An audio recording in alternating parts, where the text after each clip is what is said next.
नमस्कार, आप देख रहे हैं आपका अपना चैनल नेशनल न्यूज टाइम। मैं हूं आपके साथ सोनिया। आइए देखते हैं जम्मू से हमारे संवाददाता विपिन सांगरे जी की एक विशेष रिपोर्ट।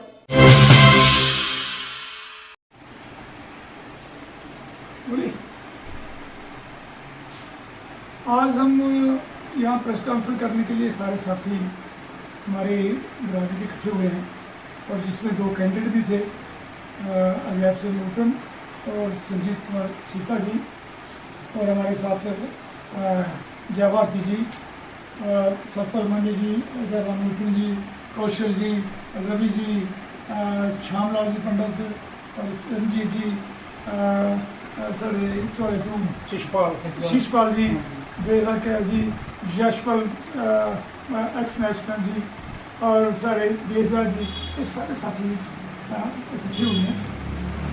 हम इस बात पर डिस्कस कर रहे हैं कि हमारी बिरादरी का इलेक्शन जो है वो होने जा रहा है 31 को, और उन्होंने जब हमने पेपर में पढ़ा 9 तारीख वाले पेपर में कि भाई 10 तारीख को फॉर्म मिलेंगे और आगे नॉमिनेशन 13 तक चलेगी, जो भी प्रेसिडेंट इलेक्शन का किसका भी करना है। हम सारे साथी इलेक्शन कमीशन जो हमारे सेवा मांडी जी उनके पास आए, उनको पूछा भी अब हमने फॉर्म भरना है, किसका इलेक्शन करवाने जा रहे हो? उसने कहा सिर्फ प्रेसिडेंट और जनरल सेक्रेटरी का। हम प्रेसिडेंट और जनरल सेक्रेटरी का फॉर्म भर के और वहाँ नॉमिनेशन फाइल कर दिया। दूसरे दिन दूसरी पार्टी आती है जिन्होंने 25-30 साल से कब्जा किया हुआ है एसोसिएशन पर। उन्होंने क्या किया, जनरल सेक्रेटरी और प्रेसिडेंट का फॉर्म तो लगा ही दिया, बल्कि 10-11-12 फॉर्म एक्स्ट्रा लगा दिए, assistant secretary, publicity secretary, vice president, senior vice president and all that and chief adviser like this.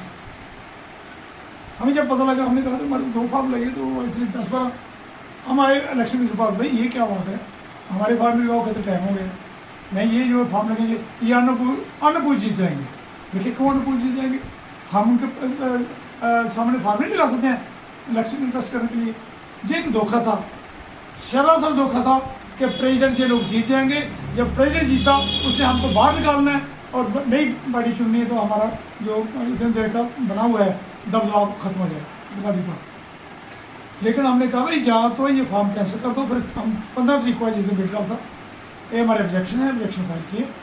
जहाँ तो ये फॉर्म जाए इनको नल एंड कर दो, कैंसिल कर दो। जहाँ हमारे लोगों को भी फॉर्म इनके खिलाफ लगने चाहिए तब इलेक्शन करें। कहते ये ऐसा कुछ नहीं था। हमने ऑब्जेक्शन फाइल किए, 40 बंदों के साइन कराए, 41 बंदों के, और हमने वहाँ दे दिए। जब हमने कहा हमारे साथ बहुत बेइंसाफी हुई है, तो इलेक्शन कमीशन साहब ने भी रिजाइन कर दिया और हमारे जो आरओ हैं रिटर्निंग ऑफिसर ने रिजाइन कर दिया। जब इलेक्शन कमीशन और आरओ रिटर्निंग ऑफिसर रिजाइन कर देते हैं, उसका मतलब सारा चैप्टर क्लोज होता है, सारी बॉडी क्लोज जाती है।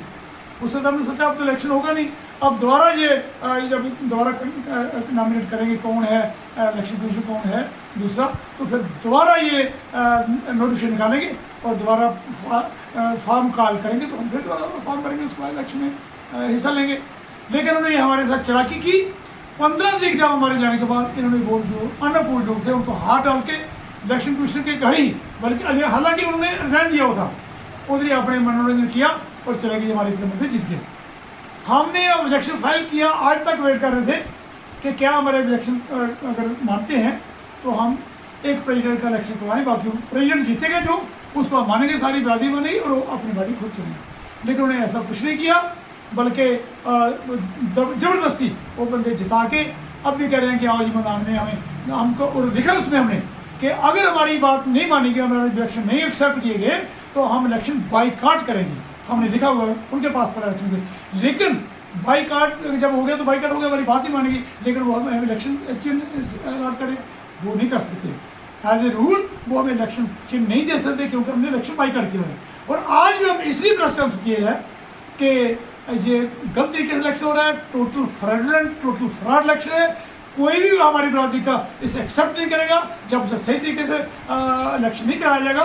और हमारी तरफ से हम जितने भी 2 कैंडिडेट यहाँ खड़े हैं, हमने पूरा बोला है कि हम दोनों कैंडिडेट जो हैं और सारे हमारे साथी जो हमारी बिरादरी के इस इलेक्शन को बाईकाट करते हैं और सिरे से नकारते हैं। और जो भी प्रेसिडेंट अगर इस गैर तरीके से बनेगा उसको हम नहीं मानेंगे, ना हमारी बिरादरी मानेगी।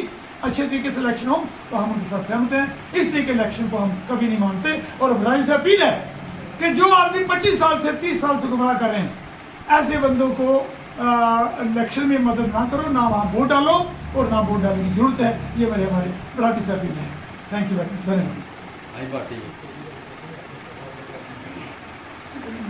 मैं ये समझ नहीं आ रही, अगर 5 दिन के वो गुम हुए थे या कहीं चले गए हुए थे, जो आज उसी दिन दूसरे दिन उसने कोई स्टेटमेंट नहीं दी इलेक्शन कमीशन ना आरों ने तो भाई हमने किस वजह से जो वो रिज़ाइन किया है। लेकिन उनके दबाव में आकर उन्होंने रिज़ाइन तो कर दिया, कम से कम ये नहीं सोचा इलेक्शन कमीशन ने और जो हमारी जो पुरानी बॉडी है उन्होंने ये नहीं सोच पाए कि भाई 31 तारीख को इलेक्शन है, तो उसके लिए कोई बंदोबस्त भी हमने करना है। तो कम से कम ये जो सिस्टम जो उन्होंने बना रखा है, 5-10 दिन से हम बरादरी के जो लोग हम कैंडिडेट हैं, हम नहीं गए वहाँ पे लोगों के साथ वोट मांगने के लिए, जहाँ हमने कहीं बार में प्रचार भी करना था, हमें टाइम नहीं मिला। अब हमें पता था कि इलेक्शन ही कैंसिल होगी, तो अब दोबारा जो सिस्टम बनाया हुआ, मुझे ये शर्म से कहना पड़ता है कि ऐसा काम मत कीजिए। जो आपने ठेकेदारी उठा रखी है बरादरी की, कम से कम लोगों को वोट डालकर लोग अपनी मर्जी से प्रधान बनाए, उसको लोगों को चुनाव करने दें। कम से कम लोग किसको चाहते हैं प्रधान बने, किसी को भी बनाए। हमारा साथी चाहे वो कीर्ति है, जया मोटन, चाहे मैं हूँ, चाहे कोई और है, लेकिन बॉडी भी अगर चुननी है जो अनअपोज, उन्होंने जब इलेक्शन कमीशन ने रिज़ाइन कर दिया और उन्होंने रिज़ाइन कर दिया, अनअपोज कमेटी बनाई किसने, उसको किसने ऑथराइज किया उसको कमेटी बनाने के लिए? वो कम से कम हमें बताएं ये बात कि जब इलेक्शन कमीशन आर ने रिज़ाइन कर दिया तो अनअपोज कमेटी बनी कैसे, कौन बना रहा था उसको? उसका जवाब कोई नहीं दे रहा, ना बरादरी के पास है, ना वो ठेकेदारों के पास है, ना वो चेयरमैन हमारा बना हुआ है मोटन साहब। लेकिन उसको ये बताए, वो हमें मैसेज वो भेज रहा है, हमें सिंबल वो भेज रहा है, हमें इलेक्शन कमीशन नहीं भेज रहा, हमें चेयरमैन। मैं कहता हूँ जहाँ तो वो चेयरमैन बने या फिर इलेक्शन कमीशन का काम करें या फिर वो प्रधान का काम करें, कोई एक काम रखे कम से कम। बाकी वाले लोग कोई नहीं है जिन्होंने, कोई प्रेसिडेंट है, कोई इलेक्शन कमीशन है, कुछ नहीं। अब सब कुछ सारियाँ पावरें जो है वो रमेश मोटन के पास है, वो वही कलेक्शन करवा रहे हैं। कोई अब दोबारा उनको मना कर लाया है कि भाई आप लोग इलेक्शन करवाए। तो ये जो 10 दिन को जो हमने प्रचार करना था बाहर जाकर, वो तो हम नहीं कर पाए। तो अब हमें जहाँ भी कम से कम जब हमने सब साथी बैठे हुए थे तो वहाँ पर एक बात चली भी एक्सटेंड करते, ताकि दोबारा लोगों को टाइम मिल सके, कैंडिडेटों को टाइम मिल सके, लोगों के बीच में जाना है उन्होंने और अपना बंदोबस्त भी वो कर सके। लेकिन उसके लिए उन्होंने टाइम नहीं माना, कहते हमने ये हमारा अपना सिस्टम है, हमने नहीं कैंसिल करना है। उसके बाद आर ने दे दिया रिज़ाइन।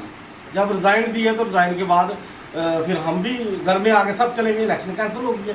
अब दोबारा जो उन्होंने सिस्टम चलाया है, इसके लिए मैं बचाता हूँ बरादरी की अपील और मेरी प्रार्थना भी स्वीकार करें कि भाई ये जो सिस्टम है, अभी हम 31 तारीख को जाएंगे, हमें कितने दिन मिले हैं लोगों को?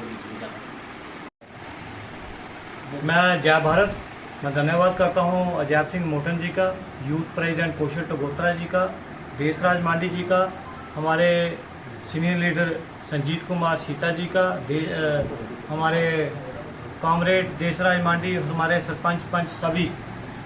मैं ये कहना चाहता हूं, हमारी बटवाल बरादरी आगे मेरी अपील है कि अगर इलेक्शन हो रहे हैं तो इलेक्शन सही तरीके से होने चाहिए। क्योंकि अगर आप प्रेसिडेंट का फॉर्म लगा रहे हो, जनरल सेक्रेटरी का फॉर्म लगा रहे हो और हमारे बिना पूछे और आपने 10 फार्म लगा दिए, तो इसमें आप मुझे ये बताइए कि चेयरमैन की इलेक्शन क्यों नहीं करवा रहे हैं? हमारे श्रीमान रमेश मोटन जी जो 25-28 साल से चेयरमैन, पहला प्रेसिडेंट थे, अब चेयरमैन बने हैं, मैं उनसे भी अनुरोध करता हूं कि आप किसी और को मौका दीजिए। आप हमारे हो, हम आपके हैं, बरादरी एक मुठ होकर चले, सभी इकट्ठे होकर चले, ये बड़ी बड़ी बात है। देखिए हमारे जो पिछले प्रधान बने कीर्ति सिंह जी, वो भी हमारे अपने हैं, कोई भी यहाँ पे बेगाना नहीं है। पर यहाँ पे मसला ये आ जाता है कि अगर आपने इलेक्शन करवानी थी तो सही तरीके से क्यों नहीं करवाई गई? क्या आरएसपुरा की इलेक्शन थी, बिश्नाह की इलेक्शन थी? अगर पूरे जम्मू कश्मीर की इलेक्शन थी तो बूथ बनाने चाहिए थे, चाहे वो आरएसपुरा में, चाहे बिश्नाह में, चाहे मढ़ में, चाहे श्रीनगर में, चाहे सांपा में, चाहे डोडा में, चाहे पंद्रवा में। और अगर हमारे ये बूथ बनाए ही नहीं गए तो जम्मू कश्मीर का अगर वहाँ पे बंदा डाक बंगले में, जहाँ पे इन्होंने 31 तारीख को इलेक्शन रखी हुई है, वहाँ पर अगर 10,000, 20,000 या 50,000, हमारी जो आबादी है बटवालों की 3 लाख कुछ है, 3,20,000 लगा लीजिए या 15,000 लगा लीजिए, अगर उनमें से आधे लोग भी आ जाते हैं तो हमारे पास बंदोबस्त क्या है। वहाँ पे उस दिन अगर लोग वोट डालने आते हैं तो क्या अपना शेड्यूल कास्ट लेके आएंगे, वो बताएंगे कि हम बटवाल कम्युनिटी से बिलोंग करते हैं, हमें वोट डालने दीजिए। ऐसा नहीं होता। जब भी कोई संस्था बनती है, चाहे वो बटवाल एसोसिएशन है, चाहे कोई भी संस्था बनती है, तो वो क्या करते हैं, अपने जो लोग होते हैं बटवाल परिवार के खासकर जो लोग हैं वो रजिस्ट्रेशन करते हैं, चाहे 1-1 रुपए की रजिस्ट्रेशन करके सभी का वोट बनाते हैं कि ये हमारे बिश्नाह में इतने वोट हैं, मढ़ में इतने वोट हैं, और जगह जगह बूथ बनाते हैं। ये जो इलेक्शन है गलत तरीके से की गई है। अगर सही तरीके से इलेक्शन करवाते, प्रेसिडेंट का चुनाव कराते, मैं आपसे भी पूछना चाहता हूं मीडिया के थ्रू कि अगर सीएम की इलेक्शन आती है, अगर सीएम की इलेक्शन आती है तो उसके साथ एमएलए की इलेक्शन नहीं करवाई जाती, एमपी की इलेक्शन नहीं करवाई जाती। जब सीएम बनता है तो अपनी बॉडी चुनता है, वो इलेक्शन अनाउंस कराता है, फिर पब्लिक एमपी बनाती है, पब्लिक एमएलए बनाती है। तो यहाँ पे सीएम की इलेक्शन भी इकट्ठी हो रही है, एमएलए की इलेक्शन भी इकट्ठी हो रही है, वार्ड मेंबरों की इलेक्शन भी इकट्ठी हो रही है, और पंचायत की इलेक्शन भी इकट्ठी हो रही है। ये सारा सिस्टम जो गलत तरीके से किया जा रहा है, हम इसको कड़े शब्दों में निंदा करते हैं, और जो बटवाल बिरादरी उसके आगे प्रार्थना करते हैं कि मैं हाथ जोड़ के विनती करता हूँ, एक हो जाओ, अच्छे तरीके से इलेक्शन कराओ, चाहे सर्वसहमति से करवाए, चाहे वोटिंग करवा के करवाओ, पर वो मढ़ वालों को भी पता होना चाहिए, आरसपुरा वालों को भी पता होना चाहिए, कश्मीर वालों को भी पता होना चाहिए, संभव वालों को भी पता होना चाहिए, जम्मू कश्मीर की स्टेट को पता होना चाहिए कि बटवालों की इलेक्शन हो रही है वो एक स्टेट की इलेक्शन हो रही है, ना कि एक गांव पंचायत की, ना कि एक ब्लॉक की, ना कि एक शहर की हो रही है। तो ये कुछ मुद्दे हैं जिन पे हम चर्चा की है हमने आज। और बाद में हमारे जो आरओ हैं, रिटर्निंग अफसर हैं रमेश कैद जी, हमारे जो इलेक्शन अफसर हैं मांडी साहब जी, मैं उनको भी ये कहना चाहता हूँ, पहला आप रिजाइन करते हैं और रिजाइन करके कहते हैं कि हमसे ये सब कुछ संभाला नहीं जाता, और ये जो लोग हैं इलेक्शन करवा रहे हैं ये गलत तरीके से इलेक्शन करवा रहे हैं। आपने मीडिया में खुद बोला, और मैं ये कहना चाहता हूँ कि आने वाले दिनों में आप अच्छा इलेक्शन कमिश्नर बनाइए, आप अच्छा कोई घर घर जो हमारी टीमें हैं घर घर जाके वोट बनाए, लोगों को जोड़े, पहला उनके वोट बनाकर फिर इलेक्शन कराएं। जब तक हमारी बिरादरी सही तरीके से सही प्लेटफॉर्म पे इनकी वोटिंग नहीं होती, हमें जनसंख्या पता नहीं चलती, और एक सिर्फ प्रेसिडेंट की इलेक्शन नहीं होती, तब तक हम इस इलेक्शन को कंडक्ट करते हैं। और आने वाले दिनों में हम अपनी बिरादरी को ये मैसेज देते हैं कि इकट्ठे होकर चलेंगे, सभी को मैसेज करेंगे और अच्छे तरीके से जो इलेक्शन करवाएंगे। जय हिंद, जय भारत, नमो बुद्धाय। ये तो थी जम्मू से हमारे संवाददाता विपिन सांगरे जी की एक विशेष रिपोर्ट। अगली अपडेट के लिए हम जल्द ही हाजिर होंगे, तब तक के लिए नमस्कार। अगर आपको हमारा वीडियो पसंद आया हो तो इसे लाइक करें, हमारे चैनल को सब्सक्राइब करें